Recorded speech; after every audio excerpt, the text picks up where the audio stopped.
Hi everybody, quick reminder, don't forget to check out the on-screen end cards towards the end of the video, as well as the merch shelf and links down in the description below to explore my new Outcast comic book series. And I just have to say that I genuinely appreciate all of the support that's been shown for this new adventure. Now I hope you're having a great day, and let's dive in to Spider-Man Noir. Now, he made his very first appearance in the self-titled Spider-Man Noir, issue number 1, that was released in February of 2009.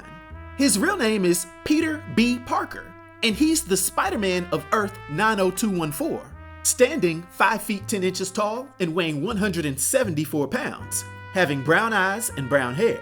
Now, being conceived as part of the Marvel Noir imprint, a universe reimagining classic Marvel superheroes through the gritty, hard-boiled lenses of 1930s Great Depression-era crime fiction, Spider-Man Noir stands as one of the most distinctive variants in the Marvel multiverse. Set in the winter of 1932 through 1933, during the height of the Great Depression in New York City, Peter Parker is raised by his Aunt May and Uncle Ben. In this reality, Uncle Ben is a World War I veteran and dedicated socialist activist, fighting for workers' rights against the industrial sweatshops and widespread political corruption. However, Uncle Ben's activism attracts the wrath of Norman Osborn, who in this reality is a ruthless mob boss known as the Goblin, who runs New York's criminal underworld alongside a syndicate of former carnival performers, Adrian Toombs, aka the Vulture, Kraven the Hunter, and the Chameleon. Subsequently, Ben Parker is brutally taken out and cannibalized by the feral Vulture on Osborn's orders, instilling in young Peter a burning hatred for systemic corruption and mob violence. We'd later see, while working as an assistant to Daily Bugle investigative photojournalist Ben Urich, Peter follows a tip regarding a shipment of stolen antiques at a pier warehouse. When a crate shatters, releasing a horde of venomous spiders housed within an ancient spider god idol, one spider bites Peter. He passes out and experiences a mystical vision of the so-called spider god promising him power. Then, upon awakening from a black web cocoon, Peter discovers he's inherited supernatural capabilities, many of which you'll be familiar with. For instance, proportionate arachnid strength and speed, which easily enters the moderate superhuman strength levels, giving him enhanced physical attributes allowing him to overpower armed and some superpowered thugs. He also has organic silk generation, having the ability to shoot thick, black silk webs and nets directly from his wrists. And of course, he also has wall crawling and spider sense, which manifests as adhesive surface climbing and in this reality, a mystical danger awareness.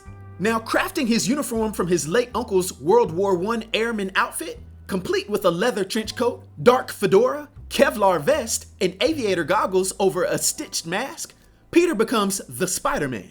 But unlike mainstream Earth 616 Peter Parker, Spider-Man Noir initially employs lethal force, wielding a .38 revolver and Thompson submachine gun to wage a brutal one-man war against organized crime, crooked cops, and corrupt politicians, giving off a very old-school Punisher-type vibe. But over time, under Aunt May's moral guidance, Peter struggles with the ethical implications of killing, eventually seeking to bring criminals to public trial rather than acting as an executioner. Now, Spider-Man Noir has built a very impactful cultural legacy.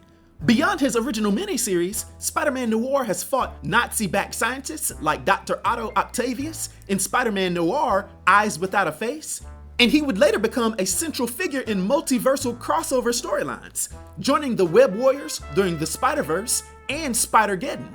He's even gone on to achieve global pop culture icon status through mainstream media adaptations, such as video games like Spider-Man Shattered Dimensions, animations such as the Academy Award-winning Spider-Man Into the Spider-Verse, as well as in live action, headlining his own series Spider-Noir starring Nicolas Cage on MGM Plus and Prime Video. So as I said earlier, Spider-Man Noir is easily one of the most unique and noticeable of the multiverse characters. Now, for his powers and abilities and his influence on the Marvel Universe, as well as pop culture, for my 1 to 10 rating, I'll give Spider-Man Noir a rating of 8, which is an unforgettable rating. I hope everyone enjoyed this video. I'll talk to you next time. Be sure to like and subscribe to The New Sage.